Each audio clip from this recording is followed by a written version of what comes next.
Good day to all of you. My name is Scholar from the Trader 10 community, and today I'm going to do the weekly forecast for you guys. In this weekly forecast, we are going to try and predict what might happen in the future by looking at what these coins have done in the past. In this weekly forecast, we will be looking at Bitcoin, Sol USDT, HBAR USDT, Ocean USDT, XRP, UNI, and ENJ. So sit back and relax, and I will start off with Bitcoin.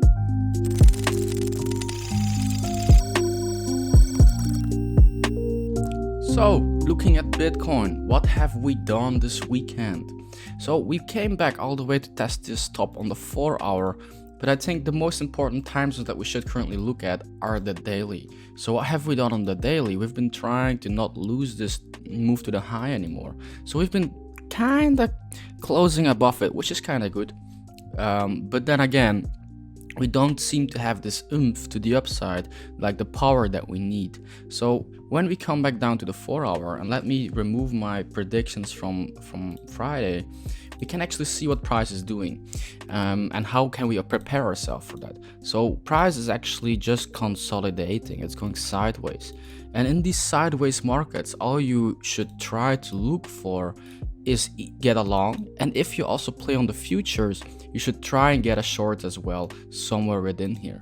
Try to make the risk the same on both sides, and when the risk is the same on both sides, you're actually hedged because you're in a short position and a long position.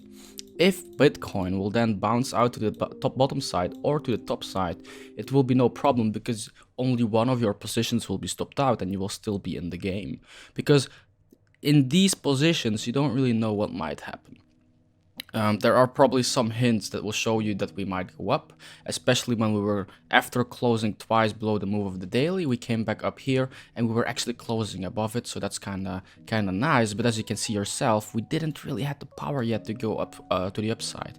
So what have we done now? We tested this lower zone that we actually haven't tested yet, and now we really want to go, in my opinion. If we don't go below, let me see, 59,500, I think the probability might actually be that we come back down here again.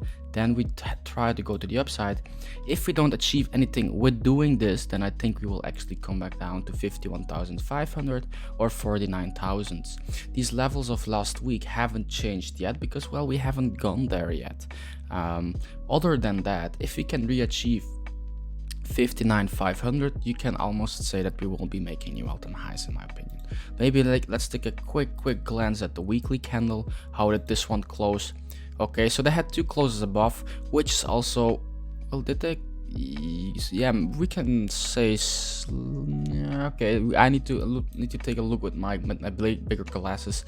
I think they just held it for the weekly, which means that 46,000-ish can become a nice buying zone as well, and even more, the 49,000 will be even more of a buying zone right now. So Bitcoin is still looking good, even if we will come down for our retracement to the lower zones. That's no problem because we keep on achieving on the higher time frames. So I'm still more bullish than bearish on Bitcoin on the longer time frames, but a retracement can come, and if it comes, just be prepared for it with your buy orders. So that's kind of it for Bitcoin for this week. Let's head over to Sol. Up next, we have Sol USDT. So what were we expecting for Sol? Well, they came back down into this green area, so we were expecting them to go back up and test this here. They didn't come back up all the way over there. They mainly tested this small high wick and failed from there on out. After that, they came back and tested the level that we wanted them to test, following the red line here, because they failed to follow this green one. Now, because they did that, we wanted them to continue going to the downside, and here they started actually achieving. Because of this achievement, they came back down, people were interested in buying this range, and now they moved up. So what will I be looking out for right now on Sol? I will be mainly looking out for them. If they come back down and do a retracement, I want them to find support. I don't want them to find support at the lower zones. I want them to kind of find support at the higher zones. So 14.7 ish, around there is where I will be looking for some support levels on Sol. Other than that, I don't really want them to lose 14.1 anymore. I know this is already the lower zone, but this was really like the lowest I wanted to go, because this mainly was the start of the move before we went down. So some people on stream might have heard me say this. This just looks kind of a little bit like a Quasimodo-ish pattern. Come back up and then we achieve the previous low after making a new high. So these are the two lows I will be looking out for this one. How will this look then if it comes back down? Let me turn on my arrow. Either I want them to make an accumulation over there, or I want them to come back down up to here, retest this, go back up, and then try to re-achieve. If this will fail, how will this probably look? Depends how the top here will form, but maybe they'll create a new high, then go lower, fail this, and then come into these bounce spots. That's another opportunity for Sol. Now my lines are getting a little bit messy, but I think you guys know what I mean with it, right? So create a move to the high, break the move to the high, come back, retest these previous highs, and then do these long setups that I drew earlier. So that's kind of what I will be looking out for Sol. Let's head over to the next one. Up next is HBAR USDT. So this one is a fairly, well, I thought a fairly new coin, but it's not really a fairly new coin. It's kind of old. My bad for that. First time looking at this coin. Well, what am I looking for? I want them to achieve 36.1, 0.36. If they can re-achieve 36.1, what we have been trying right now is we want to breach this. So once we breach this, you want to come back down, and you really don't want to go back this low anymore. Now I'm looking at a whole of this, maybe come back up and then regain this. This will be my bullish case scenario. What will my targets be for this bullish case scenario? Well, mainly these highs right here, because those were the last highs we've made before we started making new lows. So that's the one I will be interested in and looking out for this bullish continuation. So let's lower down this target a little bit to there. Now the bearish case scenario will be that they never actually achieve this and they fail, come back down. Maybe then I will be looking at 27-ish. But I'll be surprised if it goes there if Bitcoin isn't retracing. So if Bitcoin is going to retrace, then I'm looking at 27s at least. If they don't hold 27s, then they might come back down to this area right here, 0.21, maybe the top side. I'd like to take the midpoint of these accumulation zones. But yeah, we'll see. Maybe there will be a big liquidation slide to the downside because a lot of people might be looking over here. So their stops might push the price down all the way to 20. But that's something we'll have to see in the future. First, let's hope that this bullish case might work out. If it doesn't work out, I will have my alerts at 0.27 for maybe a long scalp with the targets of these lower zones right here then. So those are the two cases I will be looking out for. One, the bullish case scenario continuation right here, and one, the bearish right here. And if everything really goes down, even the 20s. So that's it. That's it for HBAR USDT. Let's head over to the next one. Up next, we have Ocean USDT. So for Ocean, let's have a look on the daily first, and then head move our time frames down. So for Ocean, this is the level that really blinks my eye. A lot of consolidation around there. So what I'm looking for on the higher time frame, let's say that they would retrace. I'm really interested in this one level, mainly because here they tried to achieve it, they moved above it, and now they really achieved it because they even made new highs considering the previous highs. So then I will be looking out for a move at least to 1.15. So this is a kind of a bullish case, but my longer time frame bullish case scenario. While on the lower time frame, this might actually look like a bearish move. It actually is a bullish move on the higher time frames. So now let's head down into the lower time frames. Let's have a look at what they might actually want to do, and what I will look out for these plays. So for Ocean, I will be looking out for, to start with, I will be looking out for if it comes back down. I'll be interested in looking for a scalp around 1.5, maybe something like this, and then I move back to the upside. Of course, right here, we can find some bearish resistance that might bring us back down to the lower zone. So watch out for that. If not, no problem, just take some profits here if you take this long. Other than that, I will be looking out for if if we get a bigger retracement, but not a big retracement that I was looking for earlier to this daily, then I think there might be a retracement to this level right here. I think we have been building a lot of liquidity, so a sweep from these levels seems likely. So putting an order here just in case they sweep it might be interesting as well. Other than that, this might be the bearish case scenario that I will be looking out for. Depending how they sweep it, it's actually a bullish case scenario for me. Let's say that they go back up and they sweep it and they close it up in this box. They'll give a small retracement to the downside, and then we'll probably go back to the upside. So these are my bearish and bullish case scenarios. For the longer time frame, I'm looking for 1.08, depending if Bitcoin will retrace or not. Other than that, a continuation play right here. They already tested this small top side right here, so that's why I'm looking at this lower zone instead of this higher zone. If they fail to hold this, I'm looking for either this box right here or a sweep of it, and then a retest and then a continuation to the upside. So that's it for Ocean. Let's head over to the next one. Up next, we have XRP. Looking at XRP, what we're really looking for, we were looking for this move to the upside and then down. And if you wanted to hold this bearish momentum to the downside, we wanted to reject here. But as you can see as well, we didn't reject there, we made new highs from there. And then finally the green line came into play. So once we moved above here, we wanted to hold this lower zone, which we held right now. And now we're moving to the upside. So where am I actually targeting this upside? I'll have to go to the daily to get some more information on this one. So let's move to the daily. Oh, sorry, I'm even looking at the weekly. But yeah, let's have a look at the weekly and then we can see where we are actually trying to head towards. I'll be looking for the 0.68 level mainly because this was the start of this move to the downside on the weekly. And then if we do get a retracement, I want to hold this origin swing of where everything started for XRP. So how will this look on the weekly? Test, hold the lower zone and then move to the upside. That's a very, very long time frame one, of course, but then we can go down to the other time frames and see, okay, what is this offering us? So right here, same thing as well, looking for these tops and this consolidation right here. Well, not consolidation, sorry, confluence right here. So right now for XRP, they've already tested this bottom side. They held the bottom side, so now they want to achieve the top side.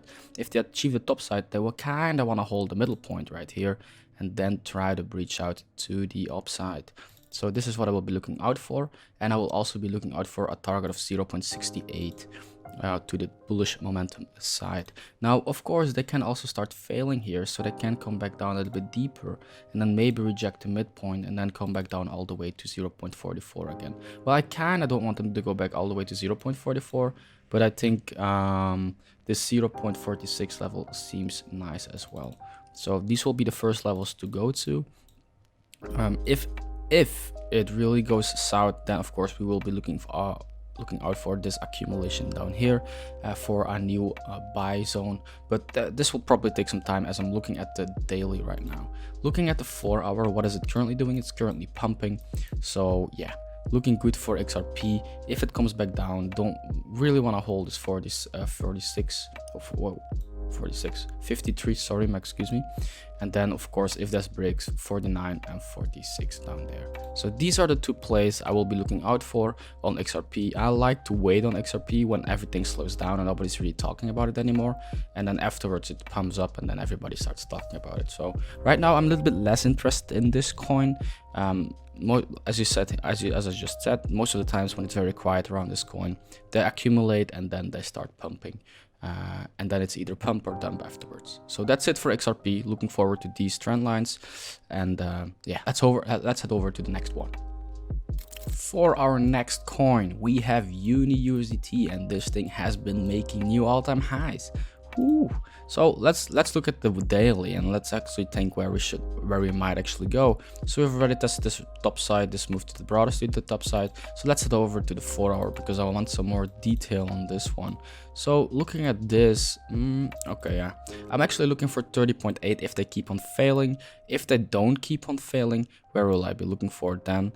I will be looking for a support resistance swap where they currently are. They held it twice, came back underneath it, and now they're actually pumping, which is actually pretty good. I actually think that this might go for a new all-time highs sooner or later. So if they close around here, I'll be very happy. Maybe come back down and test it. Well, I don't really think it wants to test it one more time, but make make a retest, a higher low play, and then move to the upside. I think this one is actually looking very good, especially with the move to the downside and then the really strong buy up on the 4 hour. So yeah, looking forward to this move to the upside. This is the bullish case scenario in my opinion. There's not that much to the left yet. They've been achieving these levels, and yeah.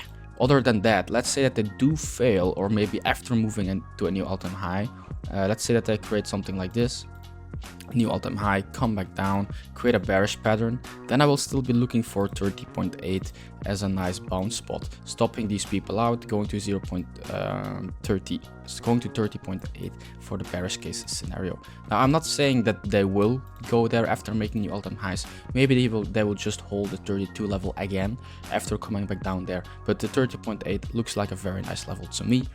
If it will retrace. If it doesn't retrace, it will probably do new all-time highs, and then you can do a fib extension somewhere within here, and then you can look for your 1.618 and 2.618 as your PTs. So that's it for UNI already. Very small analysis, but it's making new all-time highs, and I'm mainly looking for these two levels. If and only if it'll really break things, because I'd rather buy things when they're cheap than when they're expensive. I think I might be looking for the lower zone of this around 24 bucks, depending of course if Bitcoin will retrace. This has already been tested, so I will probably even look for the lower zone on this one, so 23.5. But for now it's really looking bullish, so this line is just there in case that everything becomes bearish and you guys don't really know where to look for the longer, bigger retracement. So that's it for UNI. Let's head over to the next one. For our last coin, we have ENJ USDT. On ENJ, what we were looking for, we did this fib extension pool that I normally don't do that often, but as you can see, they did respect some of those levels pretty good. So they respected the 1.618, went all the way to the upside, respected 3 as well, then moved back down, held the 2, and they just kept on making new all-time highs, man. This coin has been insane. So that's why I wanted to do another recap of this one and see what actually might happen and what they are actually trying to do. So right here, currently they're still holding the top side of the move that brought us to the high, right? So going up, coming back down, holding the top zone, which is always good. So now they're actually trying to probably achieve stuff in the lower time frame, coming back down, making a higher low, and then trying to redo new all-time highs. Where will I be looking for?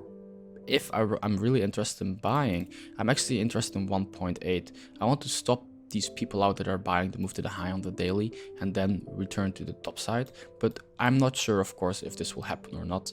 What are they mainly trying to do right here? They're mainly trying to make shift the trend, because the trend of course right now is down because they broke this, and what they're trying to do is re-achieve, make a new high, come back down, and then move to the top side. That's what I was been saying here. If they are able to do that, then trend is changing, and then we will probably be trying to do something like this. So let me quickly draw it in some green arrows so you guys know which will be the bullish case scenario. So coming up here, coming back down, and then trying to re-achieve 2.8 will be the bullish case scenario in my opinion. The bearish case scenario will probably be that we will fail to achieve here, come back down, go up, fail the bottom side right here, fail to hold a higher low, and then I'm looking for this 1.8. That's one of my bearish case scenarios for ENJ as well. So either make new highs, come back down, retest, hold a higher low and move to the upside, or go to the downside, fail, and come all the way back here to 1.8. So that's it for ENJ. And that's also it for this video. Thank you guys for watching. I hope you liked the video. If you liked it, please make sure to give us a thumbs up. And if you want to see your coin being forecasted in the next episode, make sure to comment that coin into the comment section, and I will look at adding it into the list of the forecasting coins. If you want to know more about our TA strategies, then you can always come and check us out on twitch.tv. The link will probably be in the description. So thank you guys for watching. I really appreciate it, and I will see you on Wednesday. Bye bye.